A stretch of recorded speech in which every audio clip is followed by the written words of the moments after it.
So in this video, I want to talk about DAC dongles, specifically USB dongles, and I've really been enjoying my Quest tiles, the M15i and then the M12i, and I've always was curious about this dongle, which is the Aune Yuki. I've always seen it and kind of was interested in it, and it has good reviews. Knowing that my dongles are quite analytical, especially the 15i here from Quest tile is extremely analytical, while the 12 being a little more on the warmer side, which is very nice, and actually this is my favorite dongle right now. I really wanted to try the Yuki for everyone saying how warm it was, and maybe to see I might be missing out because I do use lots of planners like these Anandas from Hyphen, also the HE4XX.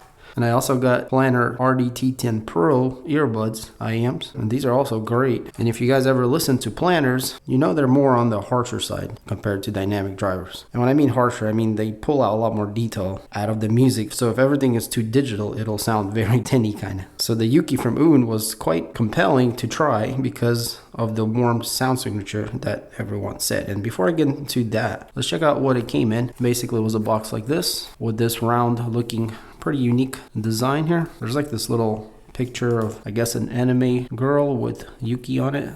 It does come out, and then you see this really nice, kind of more fancy with gold white box, round. Foam padding on the inside. We get some tips on the dongle. QR codes for manual. Again, everything is foam, and then the dongle goes in here, and then the accessories, the wire and the adapter, which is from a USB-C to a standard USB. So you have the two options to, use whatever you have. But main thing that really stands out is the build quality of this thing. Very beautiful finish on the adapter, the wire ends. It's like a matte white, kind of pearl looking, with gold lettering, braided cable. Silvery, very convenient and flexible, so you're not stressing out the USB-C ports that much as things can move around. Gold plated basically on all the connectors. Beautiful finish all around.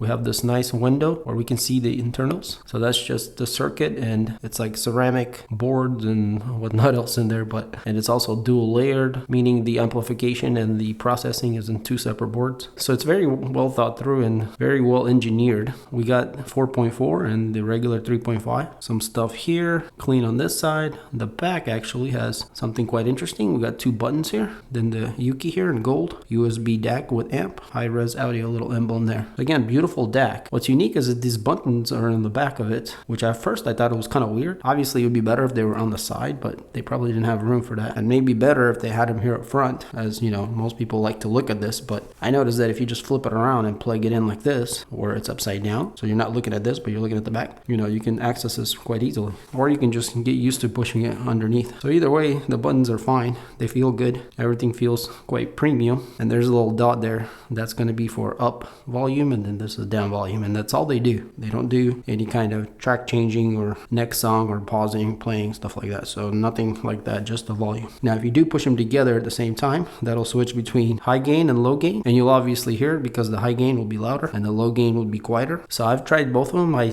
tend to enjoy the high gain depending on the headphones, but most of them to me sound better in high gain. There might be an exception for the lower ohm planners. Low gain might sound a little cleaner, but that's all the features this thing pretty much has. Now one downfall to this whole dongle, when you do plug it in, it doesn't show any kind of lights or anything that says that it's connected. At first it's a little bit weird. When you're used to this kind of dongle, there's like a bunch of lights here for your gain, your power, and then also how much kilohertz. If you're above 48, another dot will glow up showing you're in high res. But this thing just has nothing, which, to be honest, after using it for a bit, I started not to care at all, because every time I plug it in into anything, mostly my phone obviously, but even the computers or whatever I'm using, it always works and it always connects instantly. Actually much quicker than the Quest style. Quest style takes a little bit to connect, but this thing seems always instant. So you plug it in and it just works. And that's kind of a nice feature, is you're not paying attention to lights, you're just using the dongle. So I guess that's a preference. It would have been nice if they had something in there that would glow, at least knowing that it's getting power. Once you use it, you start not to care. Yeah, dongle is beautiful. 4.4 plugs in very nicely in there, and also 3.5, nice metal sockets, inserts, so nothing is cheap or plasticky. Everything is very high quality, high-end feeling, and all of this is obviously metal. So again, on the build quality, it's excellent and it's a beautiful DAC. So let's go to talking about sound on this thing. So right off the bat, when I first plugged it in, I used the T10 Pros here, planners, and I actually was using the 3.5 plug, as I mostly use these with the M12i, which is amazing DAC, by the way, and still is my favorite DAC even after using the YUKI. But the YUKI, right away, the thing that I noticed, and these are kind of bassy in a way, bass heavy, it made them even more thicker. It's super thick sound. And so the best way I can explain the YUKI versus the Quest dongles is it's more narrow, more thicker, more richer in a way, so less airy. But the thing that stood out to me right away is the separation between the left and right channels. Like, I started hearing different things, and obviously it's kind of subtle, but once you notice it, it's quite incredible. So there was more separation between the left and right music, and you can really distinguish that quite a bit better than the Quest style dongles. The Quest style dongles are very airy, very large sound signature or sound stage. Like, there's a lot of air and volume and like a lot of area.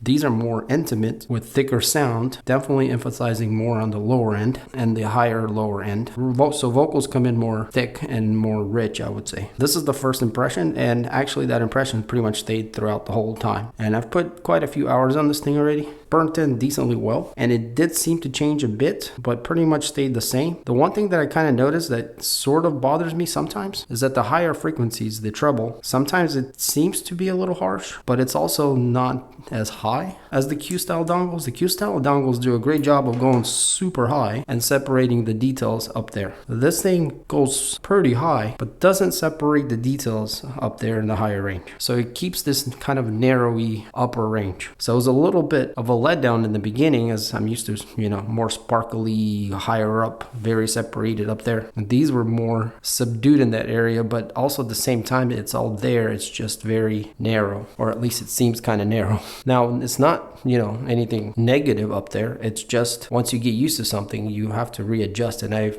noticed that the more I listen and I go between the dongles just to, kind of reset my brain burn, I realized that I enjoyed this dongle a lot more than I thought I would in the beginning. Meaning I tend to choose it when I'm just wanted to relax and listen. And this is where its biggest strength is, I noticed, is that if you're just not being ultra critical, but you just want to enjoy your music while you're doing something, while you're just daydreaming, or maybe even just napping, these do such a great job of just immersing your mind into music where you can relax instead of technically analyzing it. The music relaxes you over time. Doing schoolwork or whatever other work you do, or maybe even physical work, this would be an awesome dongle. Or you're just relaxing, taking a nap. So think of this as something that is very pleasant to listen to if you're not critically listening to it. Meaning, like, you're not trying to analyze the sound. The second your brain starts to think, oh, what is the sound coming out of this thing? And like, you're trying to find separation and detail and every little pinpoint, these start to kind of fall apart a little bit. Now, they're still superior in certain ways over these Quest style dongles, meaning like they're still richer, thicker sound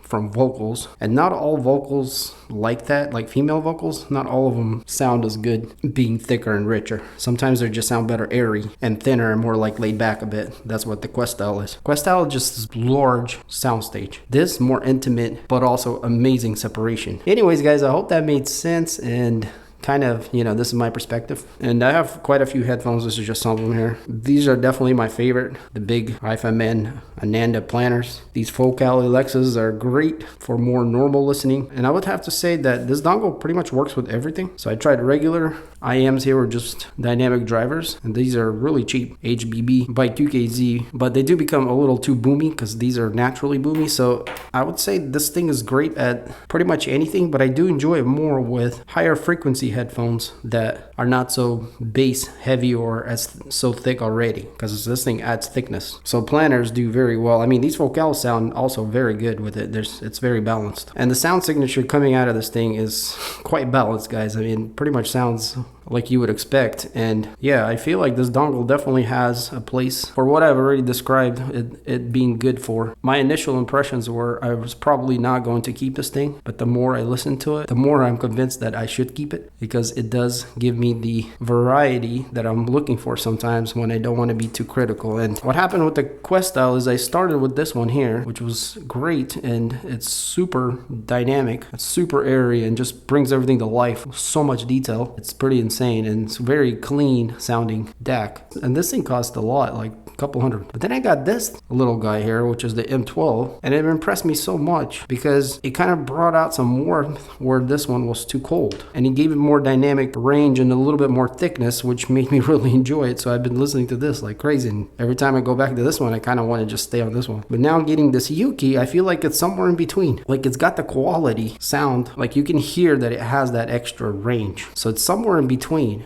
these three. Ultra technical. This will be ultra warm, but also with incredible separation. And then this one will be kind of like mashed up between the two. I guess maybe this one should be in the middle actually. The Yuki is more on this side where it's warmer and more cozy. And then the Quest style M15i is more on the analytical, colder side. And this being kind of in between them, where it's still kind of analytical, but it has that warmth of the Yuki, but it doesn't have the separation and the not so much detail withdrawal, but like the presentation of the separation is much more sophisticated on the Yuki, as it tends to pull things out beautifully between the left and right. Great dongles, guys. And the Yuki doesn't disappoint. Once your brain burns into it, then you really start to enjoy it. I think my recommendation would still be the M12i. It only has a 3.5, so yeah, not maybe the best and not the strongest, but you know, with all this different headphones I use, they all work just fine. And they all, you know, sound incredible. I have larger, stronger amplifiers, like desk ones that, you know, go all the way to 3 watts. And yeah, there is some more energy behind that. But these things you just plug in and you go. They're incredible. And seems like the future of audio for sure. And the Aune Yuki here does not disappoint with its build quality, sound quality, and the overall experience. So hopefully you guys enjoyed this little overview of the Yuki dongle. If you want one, check out the links below. I'll also link the Quest styles. Great DACs. Also guys, I got more audio videos. Check out some of my headphone reviews and things like that. But yeah, thanks for watching, and I'll catch you in the next one.